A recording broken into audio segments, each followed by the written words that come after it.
Hello students. आज के इस क्लास में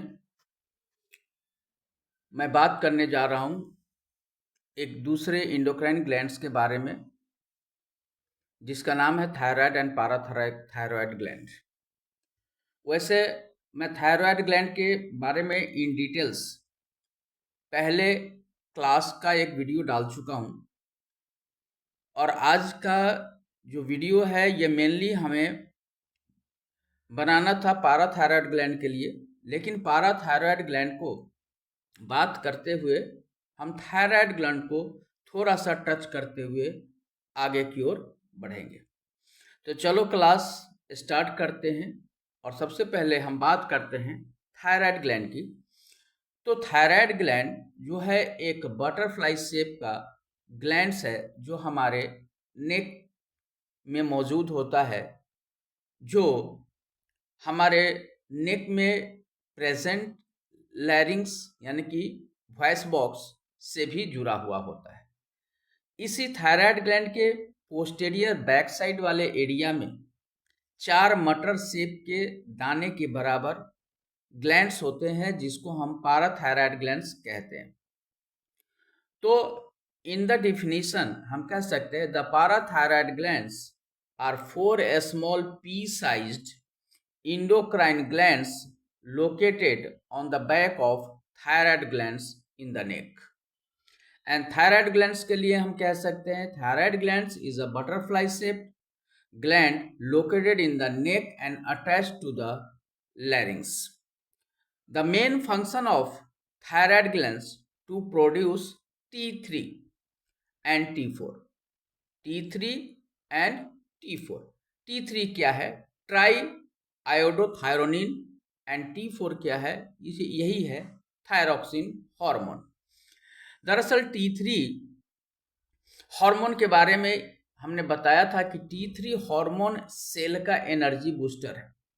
सेल का एनर्जी बूस्टर है और सेल इसका फॉर्मेशन खुद ही करता है। 80% फॉर्मेशन सेल इसका खुद करता है। लेकिन जब सेल को इसकी ज़रूरत महसूस होती है, यानी कि एनर्जी बूस्टर को महसूस होती है, तो सेल कहता है हाइपोथैलेमस को कि हमें चाहिए T3, हमें चाहिए T3, यानी T3 चाहिए। तो T3 हमको किससे मिलेगा? तो हमको थायरोक्सिन से T3 मिलेगा।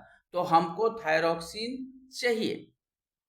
तो हाइपोथैलेमस के पास तो थायरोक्सिन होता नहीं है, तो हाइपोथैलेमस निर्देश देता है कि आप चले जाओ किसके पास? पिट्यूटरी ग्लैंड के पास।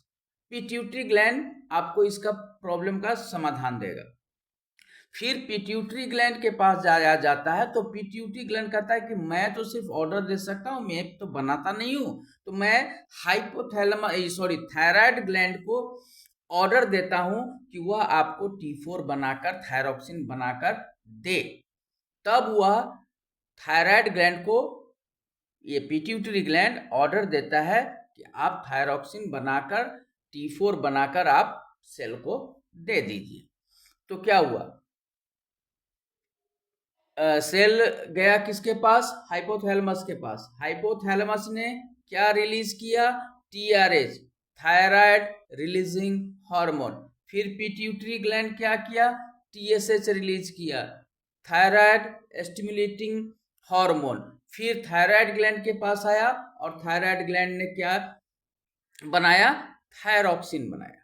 समझ गए? अब अगर थायराइड ग्लैंड कह दे मेरी मर्जी है, मैं थायरोक्सिन नहीं बनाऊंगा, क्या करेगा कोई? नहीं मानूंगा मैं किसी का ऑर्डर, नहीं बनाऊंगा मैं थायरोक्सिन। वैसे कंडीशन में थायरोक्सिन की कमी हो जाएगी और सेल में क्या हो जाएगा? हाइपोथायरोडिज्म हो जाएगा, यानी कि थायरोक्सिन की कमी हो जाएगी। समझ में आ गया? हाइपोथायरोडिज्म। और अगर मान लिया कि कोई ऑर्डर नहीं दिया और थायराइड ग्लैंड का माथा खराब हो गया, ठनक गया, और वो कहा कि मैं किसी का नहीं, कोई ऑर्डर दे या ना दे, मैं तो थायरोक्सिन बनाऊंगा ही बनाऊंगा, चाहे कोई कुछ भी कर ले, तो वैसे कंडीशन में क्या होगा कि थायरॉक्सिन का फॉर्मेशन थायराइड ग्लैंड करेगा, तो सेल की जरूरत ना होते हुए भी सेल में क्या होगा, थायरॉक्सिन की मात्रा बढ़ जाएगी, and that situation is called hyperthyroidism. इसको हम, तो वही हाइपो हो गया एंड हाइपर हो गया। अब आ जाओ, मेन जो मैटर है वो है पाराथायराइड की बात करता हूं। तो पाराथायराइड जो होता है, थायराइड के पोस्टेरियर बैक इलाके में स्थित 4 मटर के दाने के बराबर का ग्लैंड है। मटर के दाने के बराबर का ग्लैंड है। इसका साइज कोई बहुत ही छोटा होता है, जस्ट लाइक मटर के दाने के बराबर, और इसका जो वेट होता है, मैंने क्या कहेंगे, मिलीग्राम में होता है, 50 मिलीग्राम के आसपास में इसका वेट होता है, और साइज जो होता है मटर के दाने के बराबर होता है। और इसके जो अंदर जो सेल होते हैं, वो सेल जो होते हैं 2 मेन टाइप के सेल होते हैं, 2 टाइप के, यानी कि पाराथायराइड ग्लैंड के अंदर 2 मेन टाइप के सेल होते हैं। एक सेल को हम चीफ सेल कहते हैं और दूसरे सेल को हम ऑक्जीफाइल सेल्स कहते हैं। Chief cells and oxyphil cells. Chief cell का जो काम है, यह मोस्ट अबाउंडेंट सेल होता है जो रिस्पॉन्सिबल होता है सेक्रेटिंग ऑफ पीटीएच, हाँ, यानी कि पाराथायराइड हार्मोन, यानी कि चीफ सेल, चीफ मतलब मुख्य, चीफ मतलब मुख्य, तो चीफ सेल ही पाराथायराइड हार्मोन को सेक्रेट करने के लिए मुख्य रूप से उत्तरदायी होता है। ऑक्जीफाइलिक हार्मोन, ऑक्जीफाइल हार्मोन जो सेल है, यह एग्जैक्ट जो है ना, इसकी जो एक्टिविटी है, ये नॉट मतलब उतना समझ में नहीं आता है, but they increase the number of hormones. जब जो एज बढ़ता है, जब आदमी जो जो एज बढ़ता है, तो यह बहुत सारे हार्मोन्स को बॉडी में रिलीज करता है। अब आ जाओ फंक्शन के बारे में। पाराथायराइड का जो फंक्शन है, या मेन फंक्शन जो है, यह मेंटेन करता है हमारे बॉडी के कैल्शियम एंड फॉस्फोरस होमोस्टैटिक्स, कैल्शियम और फॉस्फोरस के बैलेंस को मेंटेन करता है थ्रू पाराथायरॉयड हार्मोन, यानी कि पाराथायरॉयड हार्मोन की मदद से, थायराइड हार्मोन की मदद से यह हमारे शरीर में कैल्शियम और फास्फोरस के बैलेंस को मेंटेन करता है। साथ ही साथ यह जो है बोन में क्या करता है, पीटीएच यानी कि पाराथायराइड हार्मोन बोन में जाकर कैल्शियम, और बोन का जो सेल है जिसको ऑस्टियोक्लास्ट्स कहते हैं, ऑस्टियोसाइट्स कहते हैं, तो बोन के सेल में जाकर कैल्शियम को कहता है कि भैया बॉडी में कैल्शियम की कमी हो गई है, जो थोड़ा सा कैल्शियम आप हमको उधार दे दीजिए, फिर जब आएगा तो आप रख लीजिएगा भाई, क्योंकि मैक्सिमम बॉडी में कैल्शियम और फास्फोरस का मैक्सिमम टू मैक्सिमम यूज कौन करता है, बोन करता है। जिस तरह से हमारे शरीर में जितना भी हम आयोडीन खाते हैं, सारे के सारे आयोडीन का यूज कौन करता है, थायराइड ग्लैंड करता है। सारे के सारे आयोडीन का यूज कौन करता है, थायराइड ग्लैंड करता है। उसी तरह से हम जितना भी फूड के सहारे कैल्शियम और फास्फोरस कंज्यूम करते हैं, वो सारा का सारा फास्फोरस और कैल्शियम बोन के द्वारा यूज होता है। अब शरीर में अगर कैल्शियम और फास्फोरस की कमी हो गई तो क्या होगा, कहाँ से आएगा। अब आपको तो हम सेल कहेगा नहीं कि भैया तुम जल्दी से जल्दी कैल्शियम खा लो। तो वैसे कंडीशन में क्या होता है, पाराथायराइड हार्मोन रिलीज होता है, और यह जाकर बोन को कहता है कि आप अपने बॉडी से ऑस्टियोक्लास्ट यानी कि कैल्शियम को तोड़िए। ऑस्टियोक्लास्ट मतलब breakdown of calcium from the bone. तो कहता है कि बोन को थोड़ा सा कैल्शियम को तोड़कर रिलीज कर दीजिए, जो बॉडी में कैल्शियम और फास्फोरस का जो कमी हो गया है टिश्यू में, वो टिश्यू को मेंटेन हो सके। समझ में आ गया। अब इन द किडनी, अब किडनी में क्या काम करता है, किडनी में पीटीएच हार्मोन जो होता है ना, वह रीएब्जॉर्प्शन, किडनी में मैंने तुम लोगों को बताया कि कुछ ऐसे सब्सटेंस हैं जिसका फिल्ट्रेशन हो जाता है जिसको फिल्ट्रेट नहीं होना चाहिए था, वैसे कंडीशन में उस न होने वाले सब्सटेंस का जिसको फिल्टर हो गया उसका रीएब्जॉर्प्शन होता है, जैसे वाटर हो गया एंड मिनरल्स का रीएब्जॉर्प्शन होता है।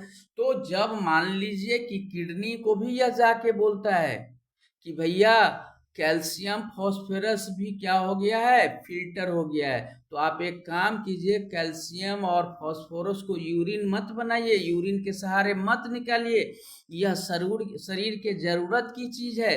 तो आप एक काम कीजिए, इसको रीएब्जॉर्ब कर लीजिए अपने अंदर और ब्लड को दे दीजिए।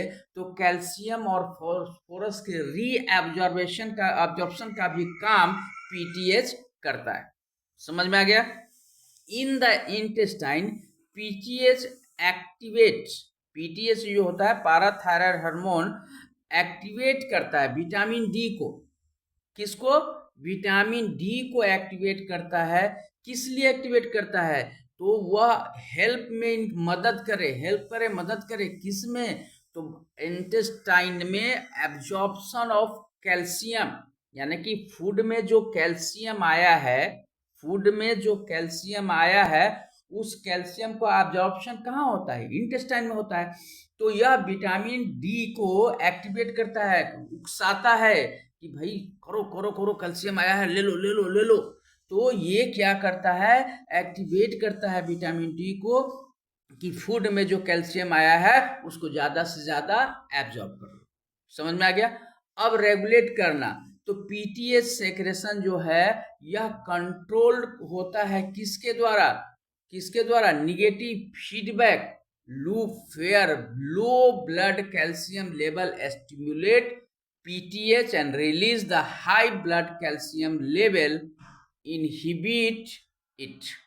यानी कि यह बॉडी में जहां पे ज्यादा कैल्शियम है वहां से लेता है और जहां कम कैल्शियम है वहां देता है।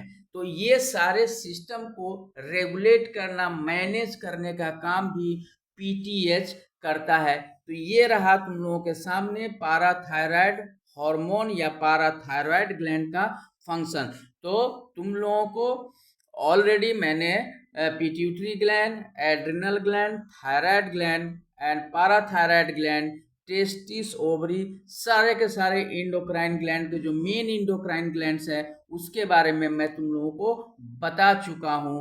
अब आशा करता हूं तुम लोगों को इंडोक्राइन ग्लैंड में कोई प्रॉब्लम नहीं होगा।